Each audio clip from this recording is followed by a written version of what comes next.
Le retour de Jésus sera précédé par une grande séduction. Ça veut dire, avant l'enlèvement de l'Église, le faux va prendre du terrain.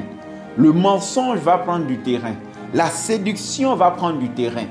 Ça veut dire, avant le retour de Jésus, on va voir dans l'Église, dans le peuple de Dieu, des personnes déguisées en serviteurs de Dieu, déguisées en apôtres de Jésus, avec pour mission de détruire ou de détourner les enfants de Dieu du chemin de la vérité.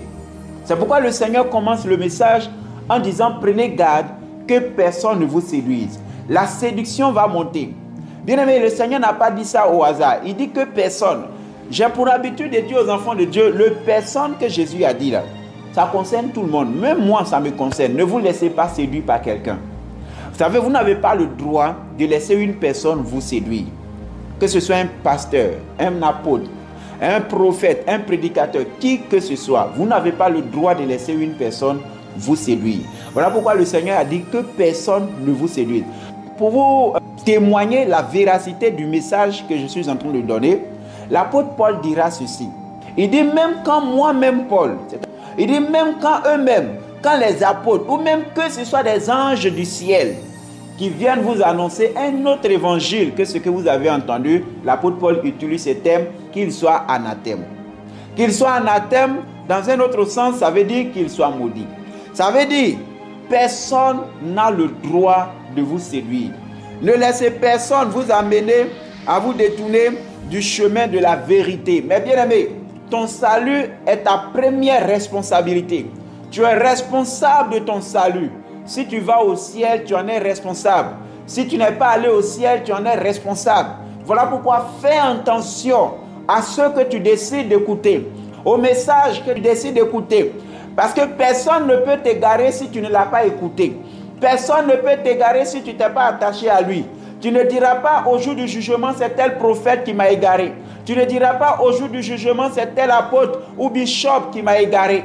Parce que tu es responsable de ton égarement. Si tu ne l'avais pas écouté, tu n'allais pas te perdre. Voilà pourquoi la Bible dit que la foi vient de ce qu'on entend et ce qu'on entend vient de la parole de Christ. Ce n'est pas parce que quelqu'un a l'art oratoire, quelqu'un a fait des grands voyages, il est allé en Israël, il est un grand docteur ou bien il est théologien que tu dois forcément l'écouter et mettre ta foi dans ce qu'il dit. Il faut être sûr que la personne que tu écoutes est en train de te donner des messages qui vont te conduire au paradis. Il faut être sûr que la personne que tu as décidé d'écouter te donne des messages qui vont garantir ton éternité. Il ne faut pas jouer avec ton ciel. On ne meurt pas 2 fois ni 3 fois. La Bible dit qu'après la mort vient le jugement. C'est pourquoi, bien aimé, Jésus dit, prenez garde que personne ne vous séduise. Je viens parler à un peuple de Dieu qui va écouter ce message. Jésus s'adresse à toi, Jésus s'adresse à moi. Jésus dit, prenons garde, faisons attention, parce que son retour sera précédé par un grand mensonge. Et aujourd'hui, quand on regarde dans l'église, c'est ce qu'on voit. Les faux prophètes poussent comme des champignons. La plupart n'ont pas le mandat de Jésus-Christ. Ils ne sont pas appelés par Jésus-Christ. Le Seigneur ne reconnaît pas leur appel. C'est pourquoi je suis venu dire à un enfant de Dieu. Jésus dit, prenez garde que personne ne vous séduise. Parce qu'à la fin des temps, le faux va grimper. À la fin des temps, la méchanceté va grimper. À la fin des temps, le diable, il va envoyer des personnes pour égarer ceux qui sont à la recherche de la vérité. Égarer ceux qui sont à la recherche de la vie éternelle. C'est pourquoi je suis venu dire à un enfant de Dieu. Ton salut, ton éternité est entre tes propres mains.